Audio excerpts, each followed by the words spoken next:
Hey,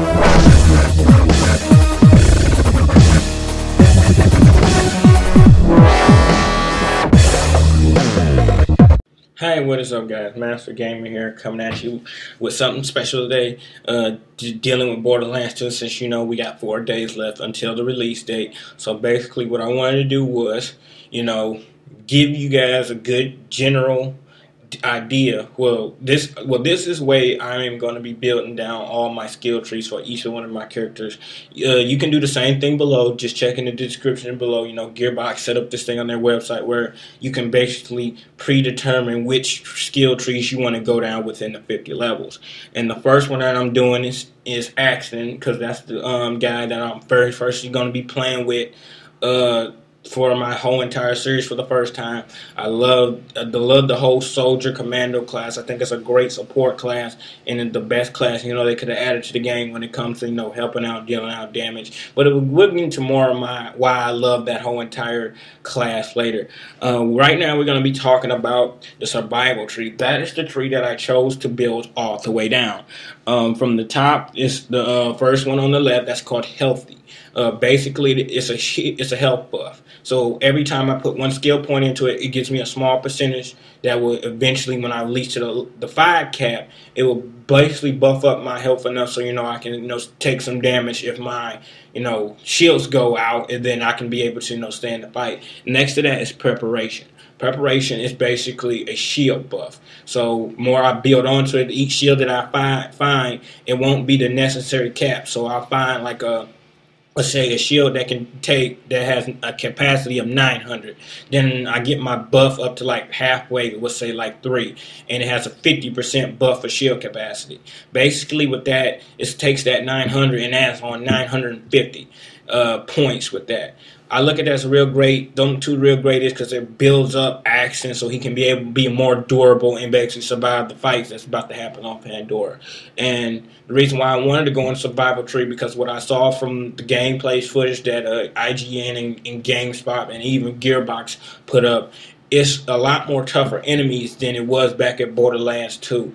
And in other words, it's a lot more ways to die in Borderlands 2 than it was in Borderlands 1. Because like in Borderlands 1, I invested in the deterrent, and that was basically the survival tree for rolling if you wanted to live through most of the fights. But I'll get into that later on another time. So going down the list, those two on the left and right, those basically deal with me not going down but not out yet. So like it'll give me like a little boost of health or a boost of shield so that or like a boost in speed, so before I go down, I can have a chance to get away and let my shields recharge or have a chance to recover some health. In the middle right there, that little bubble is a shield. Yes, I love how they gave Axton a shield in this tree, because it really depicts on survival. So basically, when I throw out a saber turret, it puts up a shield around itself. I really like how that is. So say if somebody's down and it needs and we're getting attacked by some heavy fire, and you need to seriously be picked up. So I can throw down a shield, and me or somebody else can run into that while you're in the shield, and the shield will protect you for a certain amount of hits, giving the person enough chance to pick whoever's up, to pick whoever's down up.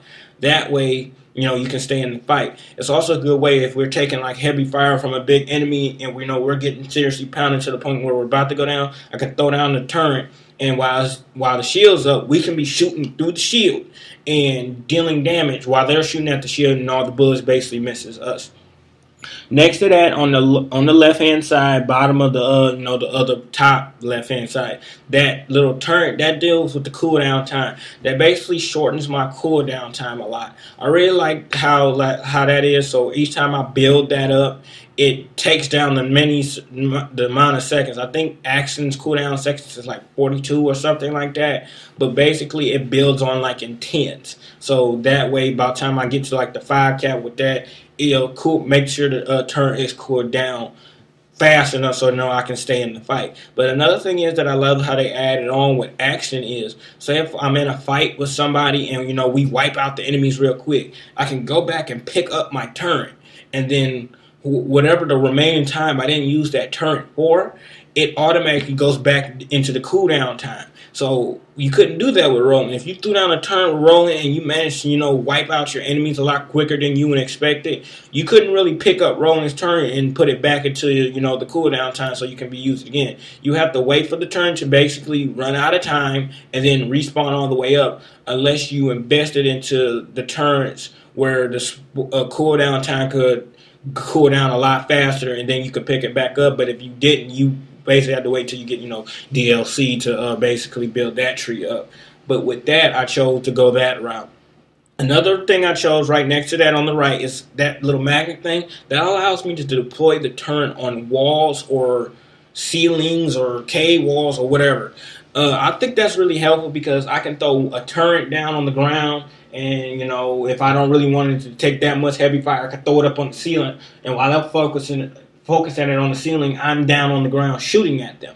That makes it a lot more easier when it comes to flanking, or if I'm taking most of the damage and I want something else to help me out, I could throw a turret on the wall, and while the enemies are focusing on me, the turret is nailing them while it's posted somewhere on the wall somewhere where they can't really hardly get to it or something like that. And with that, it makes it's like having another guy on the team, like Roland would say, like having another soldier on the field. I really love that whole ability, how you can, stick it on walls and stuff, because that makes flanking a lot more easier when it comes to enemies. At the bottom of that is a little skill called Grit. Grit is basically like a damage annoyance buff. Basically, the higher you get it, the higher you will be able to know damage when it comes about time if you're about to die. I really love that. So, that gives me more of a chance. It'll give me a buff of health a little bit. I believe it'll give me like a little bit of buff of health so that like I can be able to, to take the damage, run away somewhere or throw a turn down so my shield can come up and so it can protect me or whatsoever. I really love that feature. It's really about survival. So, you can keep the fight on. So like, cause I know there's one arena in the game where if one of your guys dies, they got to sit up from the catwalk, and if you're still down there fighting, you're going to really need to try to keep going until you can beat the round. So basically with that skill, I can basically, keep taking damage so that I don't die as easily.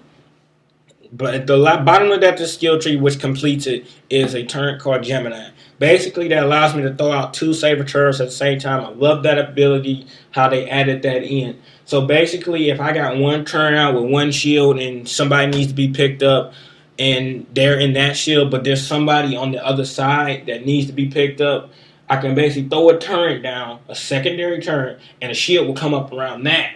And while that turret is firing, basically taking away attention, then I can either allow me or somebody else to come pick that one down person up. I really think that's effective when it comes to flanking, especially if you got the magnet skill. You can either throw one turn like on a wall or throw one on the ceiling while you're on the ground taking, giving ground fire while these two up at top, not up at top. One's on the top, one's on the side, basically doing continuous damage to your enemies. It has a lot of flanking maneuvers and it pretty much is going to leave the enemy confused about which way fire is coming from.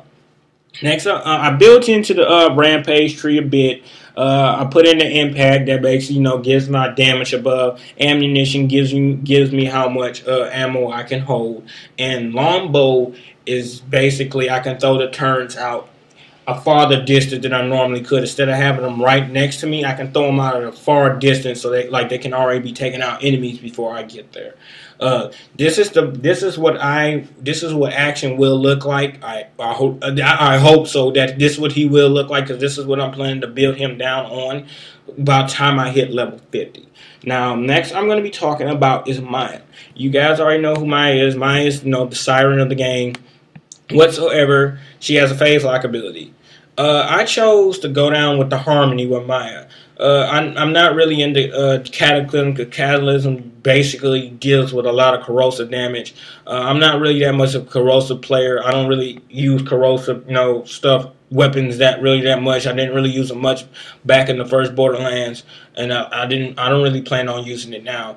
So I basically went into Harmony. Harmony specifies both like in healing your team members, and it also helps out with the phase lock ability. Basically, with Harmony, I can take bullets, like I can have heal bullets or my phase lock ability can help heal my allies. So if we're all getting seriously pounded and stuff like that, I can use Maya's phase lock ability on the enemy, shoot the enemy, or whoever shoots the enemy gets a grain of that health back from that enemy. So I look at that as a good way, a good support character, to help people out that's taking damage and seriously like that. Also with that, like her final skill in Harmony is a skill called Scorched to Earth. I really think that's really awesome because, it conducts fire damage. It conducts some type of, elemental damage. So the way how I look at it, that's really helpful and interesting. I also went into motion a bit. Motion basically helps, improves, Maya's survivability in the game. So it's basically like sort of similar to Axton's, survival tree. Basically, it makes Maya more be able to. Sorry guys, got a little caught up there. It basically makes her durations for her phase lock ability a lot longer, or it help boosts her speed whatsoever. But the other reason why I wanted to go into that about time my final levels of phase lock is because there's a skill where it's called coverage, where when she uses a phase lock, she automatically brings in enemies around that one enemy that you locked all together in one area. So that'll give like players a chance, like a Gunzerker, to sit up and go ham and go zerking on a whole group of enemies all at once in that one radius, along with the person that they phase lock. I really loved how they built Maya's tree. I wasn't really all for the Siren back in the first game, to tell you the truth. The Siren, I didn't really like the whole idea of phase walk. I thought that was like a really move just to get out of a dangerous situation if you wanted to run away from somewhere.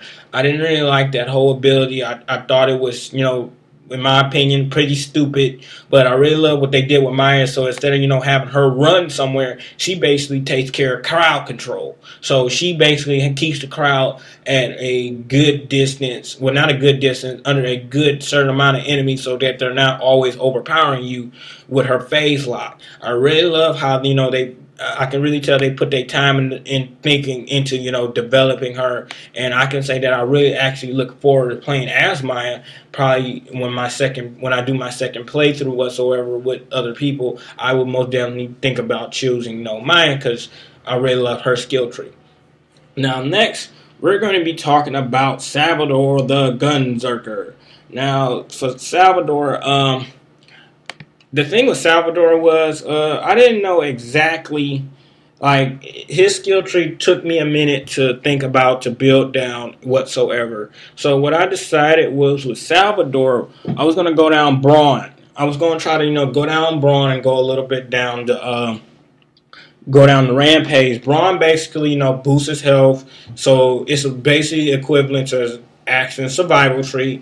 He can take a certain amount of damage while he's either gunzerking or regular fighting. Because, when you look at it, Salvador is basically the tank class of the whole entire game.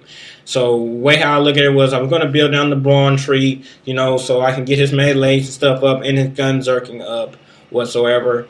I also went into the Rampage a bit. Rampage deals with nothing but gunzerking. So it basically increases your duration, how much ammo you can have. Not how much ammo you can have, how quickly does it regenerate, how quickly your health regenerates, whatsoever. I really like Gunzerker a lot better than Berserker, because I thought the Berserker class was sort of stupid too. Because when you looked at it back in Borderlands 1, pretty much all your enemies were all at a distance. When did you really ever have a time to, without getting totally owned, to actually sit up and run up and punch the shit out of something? With the Gunzerker, it's totally different. You can hold two types of weapons or anything, whether it be rocket launchers, sniper rifle, pistol, assault rifles, or SMGs.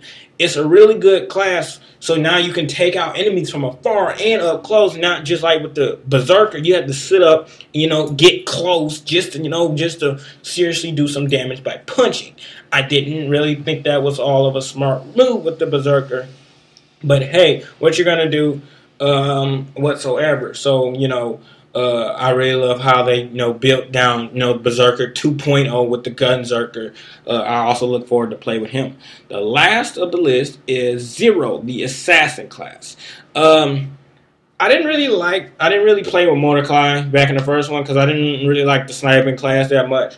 But when I took a chance to look over Zero, his tree really, helps out a lot. I will be going into the basically like Bloodlust tree or something like that. Sorry guys, I'm not really looking at it at the moment. But I'm going to be going down to the Bloodlust tree and the Blue Middle tree a lot. That basically helps improve, his backstab ability and his survival, well, and his ammo ability. So he can have more ammo carrying on, more shield capacity, more health capacity, and then with the backstab ability, whenever time I go into, deceptive mode, if I cut somebody, I'll do a 40% of backstab, so it'll do a heaping amount of damage to that with his sword. Because I really look to aim to use Zero's sword a lot in the game. I think it's really awesome. Looks like a freaking cold lightsaber whatsoever.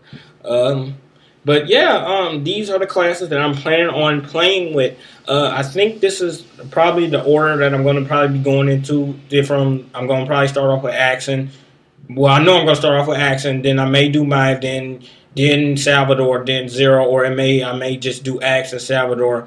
It's all going to change, depend on how I'm feeling and stuff. But I hope you guys enjoyed my, little brief skill trees and whatsoever. And, you can do this too. Just check the links below. And, guys, I'll see you guys soon. I'm not going to be home for this weekend. Well, I'm not going to be in the studio this weekend. I have to go home and take care of some things, but I will be back Sunday night and let you guys know how my weekend goes. So, guys, enjoy the video, enjoy all the other videos, and I'll see you Sunday night. All right, peace.